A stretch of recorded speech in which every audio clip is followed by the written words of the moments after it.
Hello साथियों, नमस्कार। आज की वीडियो में हम बात करने वाले हैं आप कि सीआईएसएफ ट्रेड्समैन का ऑनलाइन फॉर्म अपने मोबाइल से किस प्रकार से भर सकते हैं। कंप्लीट प्रोसेस आपको जानकारी इस वीडियो में मिलने वाली है, तो वीडियो को लास्ट तक ज़रूर देखना है।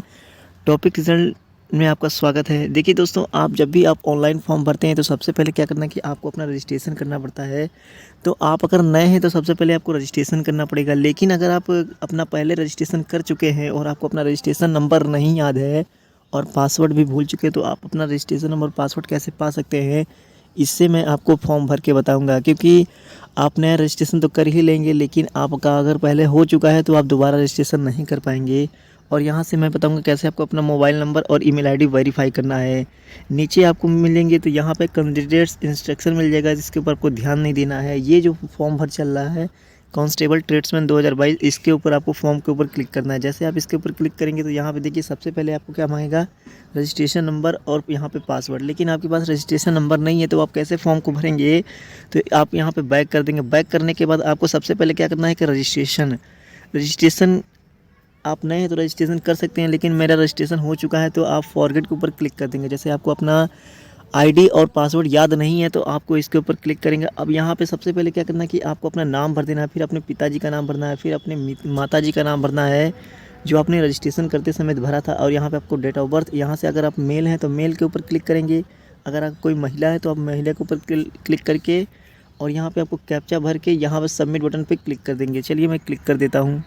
यहाँ पे देख सकते हैं आपका जो मोबाइल नंबर और पासवर्ड यहाँ पे देखिए जा चुका है। ये देखिए आपका पासवर्ड और सीआई मोबाइल नंबर आ चुका है मैसेज के थ्रू।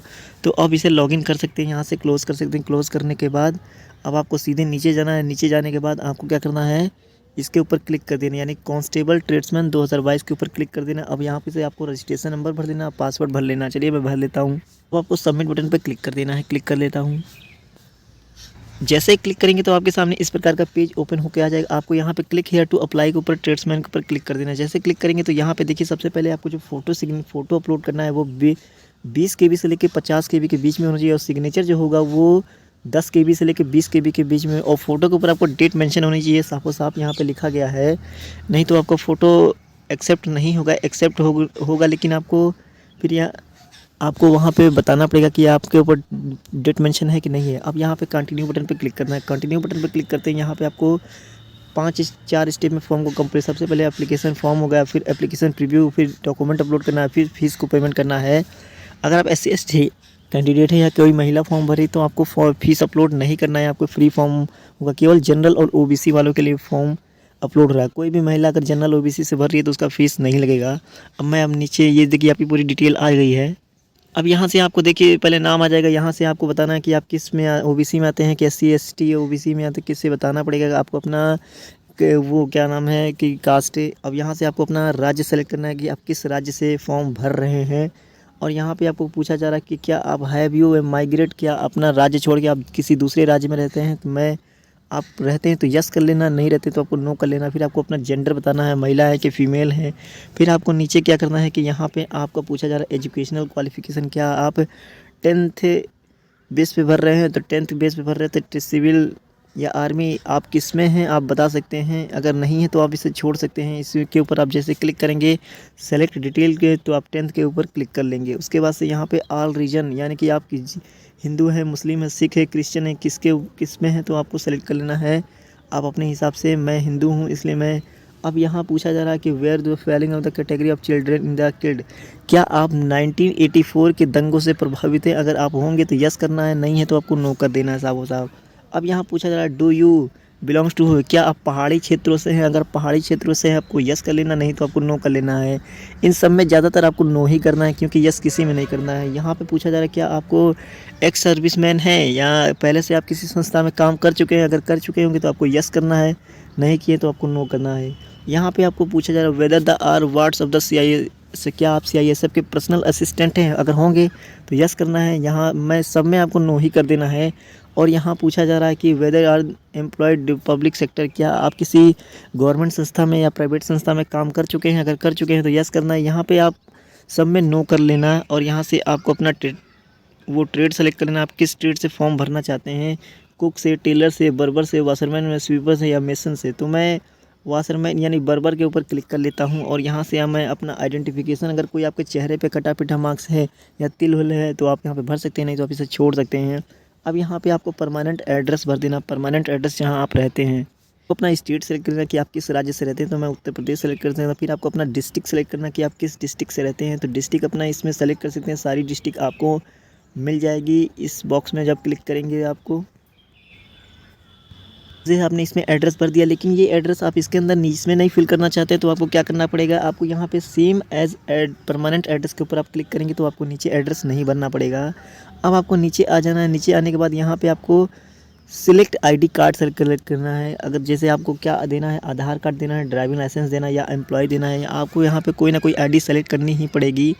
अगर आईडी सेलेक्ट नहीं करेंगे तो फिर आप आगे नहीं बढ़ पाएंगे। यहाँ पे आपको पूछा जा रहा है कि आप फ़ोटो पे यानी कि जो आप फ़ोटो अपलोड करेंगे उसके ऊपर आपका डेट मेंशन होना चाहिए, तो मैं नहीं कर देता हूँ, नो कर देता हूँ। यहाँ पे आपको बताना पड़ेगा, तो मैं यहाँ नो कर देता हूँ। अब यहाँ पे पूछा जा रहा है हैव यू द कन्विक्टेड, क्या आपको किसी कोर्ट में फाइल यानी कि एफआईआर तो नहीं हुआ है, कोई केस तो नहीं चल रहा है, तो आपको नो कर देना है।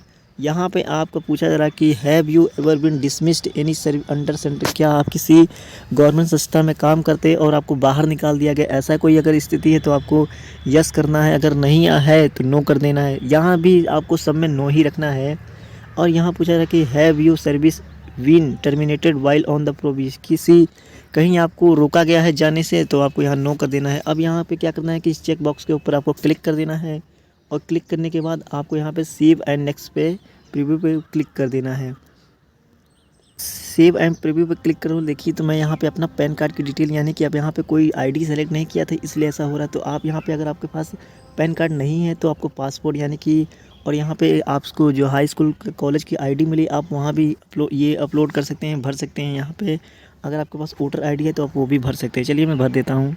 आ जाएगा कैंडिडेट डाटा डेट सक्सेसफुली। अब ये देखिए पहला स्टेप कंप्लीट हो गया है। अब आपको यहाँ पे देखिए पूरा आपका नाम आ जाएगा, पिताजी का नाम, आपने किस स्टेट से अप्लाई किया है यानी किसके लिए, किस काम के लिए अप्लाई किया है, यहाँ पे आ जाएगा पूरा प्रोसेस की डिटेल है, सब आ जाएगी। आपने जो जो अप्लाई किया है, जिसमें आपने नो किया है, यस किया है, सब कुछ आ जाएगा। अब चलिए यहाँ से प्रीव्यू आप देख सकते हैं। क्या करना है कि आपको यहाँ पे चेक बॉक्स के ऊपर क्लिक करके आपको अगर कोई दिक्कत होती है तो आप यहाँ पे एडिट कर सकते हैं एप्लीकेशन में। अगर आपको कोई दिक्कत नहीं है तो आप फाइनल सबमिशन पे ऊपर क्लिक कर देने के, यानी कि जो अब यहाँ पे पूछा जा रहा है कि I have submitted the all information, सब सही है तो आपको इस पर ओके कर देना। ओके करने के बाद अब यहाँ से आपको यहाँ पे अपना फ़ोटो यानी कि यहाँ पे हाई स्कूल का मार्कशीट अपलोड कर सकते हैं, यहाँ आपका डेट ऑफ बर्थ सर्टिफिकेट तो वो भी अपलोड कर सकते हैं। यहाँ पे आपको 10th की मार्कशीट अपलोड कर लेनी है और यहाँ पे आपको डोमिसाइल आप जहाँ के रहने वाले हैं वो यानी कास्ट सर्टिफिकेट अपलोड कर लेना है। यहाँ पे फ़ोटो अपलोड कर लेना है जिस पे आपका डेट मेंशन हो, अगर नहीं मेंशन है तो भी कोई बात नहीं है। यहाँ पे आपको सिग्नेचर में अपलोड कर लेना है। चलिए मैं अब देखिए जब भी आप अपना डॉक्यूमेंट अपलोड करेंगे तो यहाँ पे देखिए प्रीव्यू यानी कि ग्रीन टिक आ जाएगा, यानी कि आपका फाइनल सबमिट हो गया है, यानी कि आपका डॉक्यूमेंट सक्सेसफुली अपलोड हो गया है। यहाँ पे 1 MB से कम ही होना चाहिए तभी अपलोड होगा। अब यहाँ पे आपको अपना एजुकेशनल क्वालिफिकेशन यानी 10th की डिटेल अपलोड कर लेनी है। तो यहाँ पे आपके सारे डॉक्यूमेंट अपलोड हो चुके हैं। अब आपको यहाँ पे सेव एंड कंटिन्यू बटन पे क्लिक कर देना। चलिए मैं इसके ऊपर क्लिक करने के बाद यहाँ पे देखिए document had been submitted successfully का मैसेज आएगा। अब यहाँ पे ओके कर देना। ओके करने के बाद अब आप यहाँ पे 100 रुपये का पेमेंट करना पड़ेगा। 100 रुपये का पेमेंट करने के बाद आपको नीचे चेक पेमेंट स्टेटस के ऊपर अगर नहीं होता है तो क्लिक करना होगा। SC ST OBC SC ST होंगे या कोई भी महिला होगी तो उसका फ़ीस ये 100 रुपये नहीं लगेगा। अब यहाँ पे क्या करना है कि मैं बैक कर देता हूँ और यहाँ पे मैं फिर से आ जाता हूँ। यहाँ पे जैसे आप क्लिक करेंगे तो आप फिर से वहीं पे चले जाएंगे जहाँ से आपने फॉर्म को छोड़ा है भरने के लिए। अब यहाँ पे चेक पेमेंट के ऊपर क्लिक करना है और यहाँ पे देखिए आपका ये रेफरेंस नंबर हो जाएगा, अमाउंट हो जाएगा, रीलोड के ऊपर क्लिक कर देना है। तो चलिए मैं प्रोसीड टू पेमेंट के ऊपर क्लिक करता हूँ। अब यहाँ से आप किसी भी माध्यम से अगर आप नेट बैंकिंग से पेमेंट करेंगे 11 रुपये यानी कि 12 रुपये मान लीजिए लग जाएगा। स्टेट बैंक के डेबिट कार्ड से पेमेंट करेंगे कोई चार्ज नहीं लगेगा।